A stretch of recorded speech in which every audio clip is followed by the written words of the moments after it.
যশোরের বাঘারপাড়ায় পূর্ব শত্রুতার জেরে রুবেল হোসেন নামে এক যুবদল নেতাকে ছুরিকাঘাতে হত্যা করা হয়েছে। সকালে বাঘারপাড়ার খাজুরা এলাকায় এই ঘটনা ঘটে। নিহত রুবেল হোসেন বাঘারপাড়া উপজেলার বন্দবিলা ইউনিয়ন যুবদলের যুগ্ম সম্পাদক। পুলিশ জানায়, পূর্ব শত্রুতার জেরে একই এলাকার আব্দুল রবের ছেলে রাব্বি হোসেন ধারালো অস্ত্র নিয়ে রুবেল হোসেনের ওপর হামলা করেন।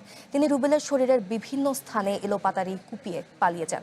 পরে স্থানীয় লোকজন রুবেলকে গুরুতর আহত অবস্থায় উদ্ধার করে যশোর 250 শয্যা জেনারেল হাসপাতালে নিয়ে যান। সেখানে কর্তব্যরত চিকিৎসক রুবেল হোসেনকে মৃত ঘোষণা করেন। অভিযুক্তকে গ্রেপ্তারের জন্য বিভিন্ন স্থানে অভিযান চালাচ্ছে পুলিশ।